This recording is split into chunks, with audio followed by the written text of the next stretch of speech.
복음은 역전승입니다.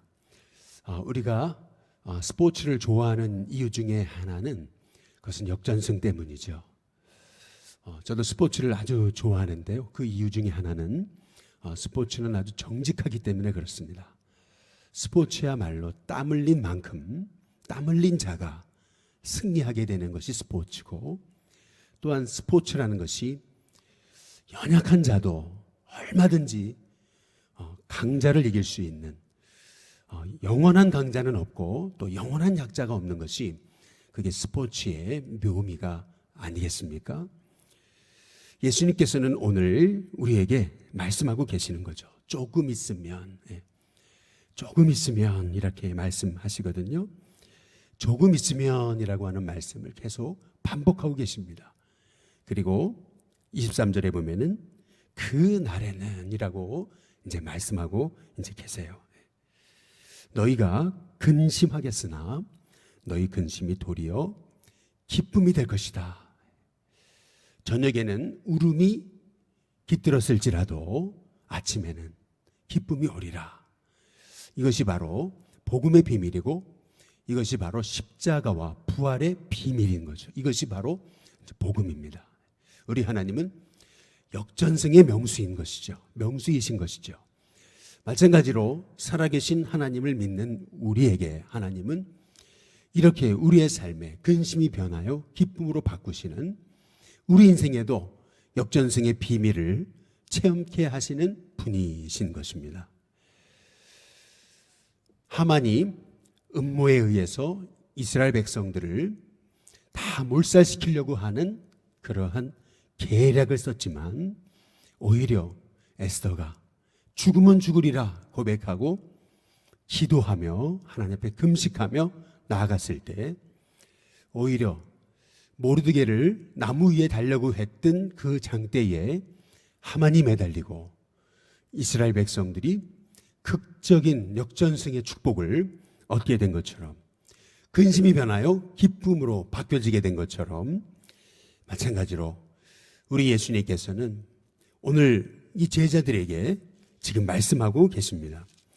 요한복음 오늘 16장에 보시면은 16절에 조금 있으면 너희가 나를 보지 못하겠고 또 조금 있으면 나를 보리라 하시니, 조금 있으면 나를 보지 못하겠고, 다시 말하면 예수님은 곧 십자가를 지실 것임을 말씀하고 계십니다. 조금 있으면 나를 보지 못하지만 그러나 또 조금 있으면 나를 볼 것이다. 예수님은 십자가에 죽으신 지 3일 만에 부활하실 것임을 제자들에게 말씀하고 계시는 것이죠.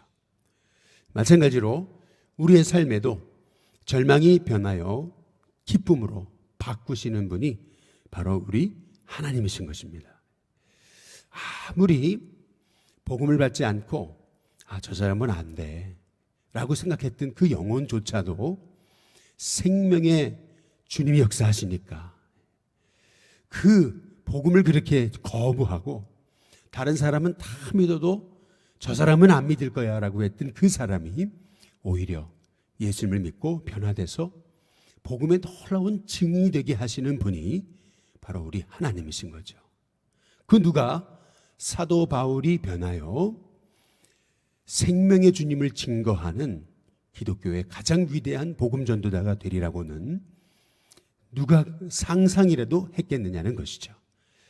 마찬가지로 우리 예수님, 우리 하나님은 이처럼 우리가 상상하지 못할 그러한 놀라운 비밀을 이루시는 역전승의 명수이신 우리 것을 오늘 이 새벽에 우리가 깨달으면서 우리의 삶에 근심이 있고 절망이 있고 눈물이 있어도 그 눈물이, 그 슬픔이 변하여 기쁨이 되게 하시는, 슬픔이 변하여 춤이 되게 하시는 그 하나님의 역사를 오늘도 우리가 꿈꾸며 믿으면서 살아계신 하나님을 신뢰하며 나아갈 때에 저와 여러분 가운데 절망 가운데 소망을 주시는 하나님을 만나시기를 주님의 이름으로 축복합니다. 오늘 여기 18절에 보면 또 말하되 조금 있으면이라고 하신 말씀이 무슨 말씀이냐, 무슨 말씀을 하시는지 알지 못하노라 이제 얘기하죠. 마찬가지입니다. 복음의 비밀을 알지 못하면 이 조금 있으면이라고 하는 이 말씀의 의미를 알지 못하죠. 영의 눈이 떠져야 이 조금 있으면이라고 하는 이 말씀의 비밀이 무엇인지 이제 알게 이제 되는 것입니다. 그 조금 있으면이라고 하는 말씀의 의미를 예수님은 20절에 우리 다 같이 한번 읽어보겠습니다. 같이 있습니다. 시작. 내가 진실로 진실로 너희에게 이르노니 너희는 곡하겠고 애통하겠으나 세상은 기뻐하리라. 너희는 근심하겠으나 너희 근심이 도리어 기쁨이 되리라. 근심이 도리어 기쁨이 되게 하시는 분, 그것이 바로 조금 있으면이라고 하는 말씀의 의미인 것이죠. 나오미가 베들레헴을 떠날 때는 마라가 됐습니다. 나오미라는 말의 뜻은 기쁨, 나의 기쁨, 기쁨이라는 뜻이 있죠. 그 인생 본래 베들레헴에 있을 때는 기쁨이었습니다. 베들레헴이 뭡니까? 떡집이라는 뜻이 아니겠습니까? 생명의 떡이신 예수님 안에 있을 때 우리 인생은 늘 기쁨이 흘러넘칩니다.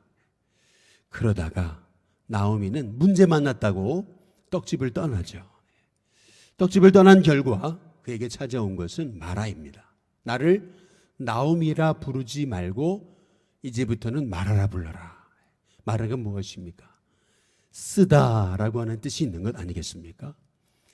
생명의 예수님을 잃어버리니까 인생의 쓴맛을 경험하게 됐던 거죠. 그러나 다시 베들레헴으로 돌아올 때 그의 그 마라의 인생은 다시 기쁨 나오미의 인생으로 바뀌어지게 되는 것이죠. 마찬가지로 예수님 안에 있을 때 우리의 근심이 변하여 기쁨이 되는 것입니다. 예수님 안에 있을 때 우리가 이 세상에서 보는 모든 절망마저도 소망으로 바꾸시는 것이 생명의 우리 예수님께서 우리 안에서 이제 행하시게 이제 되는 일이죠. 오늘 21절에 보시면 여자가 해산하게 되면 그때가 이르렀으므로 근심하나 그랬습니다. 해산을 앞둔 여인은 근심하게 되죠. 그러나 아기를 낳으면 세상에 사람 난 기쁨으로 말미암아 그 고통을 다시는 기억하지 아니하느니라. 세상에 사람 난 기쁨으로 말미암아 다시는 근심하지 않는 그러한 여인처럼 여인이 해산하게 되면은 그때가 이르렀으므로 근심할 수밖에 없어요. 우리가 인생의 고난을 만날 때 낙심하고 절망할 수밖에 없죠. 그러나 그때에도 부활의 주님, 생명의 주님 바라보면은 우리가 그 고난과 어려움 가운데도 승리할 수 있는 그런 힘과 은혜와 능력을 얻게 되는 것입니다. 22절에 보면 우리의 믿음 생활이 무엇인가라고 하는 것을 알 수 있죠. 지금은 너희가 근심하나 내가 다시 너희를 보리니 너희 마음이 기쁠 것이요 너희 기쁨을 빼앗을 자가 없을 것이다. 믿음 생활이란 예수님이 주시는 은혜와 평강, 기쁨으로 인해서 기쁨이 끊이지 않는 너희 기쁨을 빼앗을 자가 없다.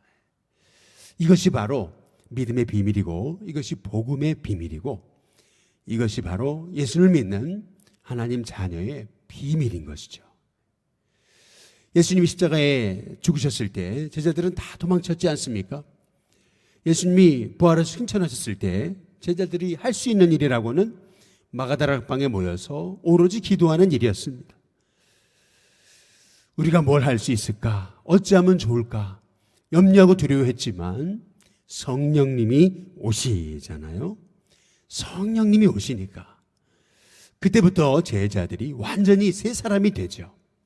그러더니 절망이 가득했던 그 마가다락방이 오히려 복음의 비밀로 충만한 자리로 바뀌어지면서 그 마가다락방 안에 생명의 역전승이 일어나게 되는 것이죠. 마찬가지로 23절에 그날에는 너희가 아무것도 내게 묻지 아니할 것이다. 진실로 진실로 너희에게 이르노니 너희가 무엇이든지 아버지께 구하는 것을 내 이름으로 주실 것이다. 이제는 무엇이든지 내 이름으로 아버지께 구하는 자, 이제는 주실 것이니까 이제는 내 이름으로 기도해라. 우리 예수님께서 말씀하십니다. 24절에 우리 다 함께 같이 한번 읽어보겠습니다. 함께 읽겠습니다. 지금까지는 너희가 내 이름으로 아무것도 구하지 아니하였으나 구하라. 그리하면 받으리니 너희 기쁨이 충만하리라.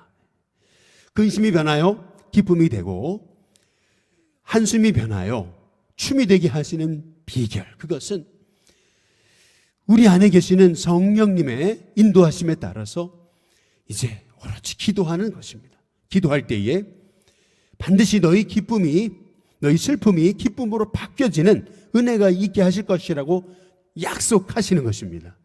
이 약속 부여잡고 제자들이 마가다라 방에 들어가서 오로지 예수님의 이름으로 기도하기 시작할 때 그들이 생각지 못한 놀라운 그러한 역전승의 은혜가 나타나게 됐던 것이죠. 마찬가지로 저와 여러분의 삶에도 이러한 놀라운 역전승의 증거가 있게 되시기를 주님의 이름으로 축복합니다. 누가 요셉이 저 애굽의 노예로 끌려가고 감옥에 들어갔을 때 그가 이 애굽을 살리는 또 이 야곱의 가정을 살리는 그러한 놀라운 인물이 되리라고 누가 상상이라도 했겠습니까? 그 누가 사울 왕에게 쫓겨가지고 10여 년간 광야를 전전하던 다윗이 그가 훗날 이스라엘을 살리는 그런 위대한 성군 다윗이 되리라고는 누가 생각을 상상이라도 했겠느냐는 거죠. 마찬가지로 그 누가 그렇게 오합지졸이었던 제자들이 그렇게 예수님 십자가의 죽으심을 앞둔 그 현장에서도 누가 크냐 서로 자리다툼하던 제자들이 전혀 서로 발 닦아주는 일조차도 하려고 하지 않았던 그렇게 섬김이라고는 십자가의 비밀이라고는 전혀 알지 못했던 이 제자들이 이렇게 놀라운 복음의 증인이 되리라고는 누가 상상이라도 했겠느냐는 거죠. 역시 예수님의 말씀대로 조금 있으면 너희가 나를 보지 못할 거지만 조금 있으면 날 보게 될 것이다. 그 날에는 너희가 이제 기도할 것이다. 아무것도 그전에는 너희가 내 이름으로 기도하지 않았지만 이제는 기도할 것이다. 기도해라. 그러면 받으리니 너희 기쁨이 충만할 것이다. 예수님이 말씀하신 이 말씀대로 이루어지지 않았습니까? 마찬가지로 저와 여러분의 인생에도 하나님께서 놀라운 일을 행하실 것임을 믿으면서 오늘도 날 위해 십자가에 죽으신 예수님, 죽으실 뿐만 아니라 부활하신 예수님, 부활하셔서 승천하시고 하늘 보좌 우편에서 우리를 위해 기도하시며 성령님을 보내셔서 나와 함께 하시는 예수님, 살아계신 하나님을 의지하며 나아가는 저와 여러분의 인생 속에서 이렇게 해산하는 여인의 기쁨처럼 지금은 그 해산하는 때가 다가와서 근심이 있지만 그러나 아이를 출산하고 난 다음에는 언제 그랬냐는 듯이 그 슬픔을 생각할 수 없는 것처럼 오히려 아이 난 기쁨으로 인해서 기쁨이 충만한 것처럼 마찬가지로 저와 여러분의 인생에도 어두운 후에 빛이 오게 되고 슬픔 온 후에 찬송이 오게 되는 밤이 있으면 낮이 있는 그런 하나님의 비밀, 그 비밀이 저와 여러분 가운데 나타나고 저와 여러분 가운데 이러한 이 역전승의 은혜, 우리의 삶을 통해서 일하신 하나님의 은혜, 이야 정말 소망이 없던 바로 내가 섬기던 공동체가 복음으로 살아나서 꼭 마른 뼈 같았는데 아주 심히 말랐더라 말씀하셨던 그 마른 뼈 같은 그런 내가 섬기던 공동체가 복음으로 살아나서 놀라운 군대가 되는 역사가 나타나는 것처럼 마찬가지로 저와 여러분에게도 그런 비밀의 은혜, 그러한 간증의 은혜, 그러한 역전승의 하나님이 나의 하나님이심을 고백하게 하시는 은혜가 있게 하시리라 믿습니다.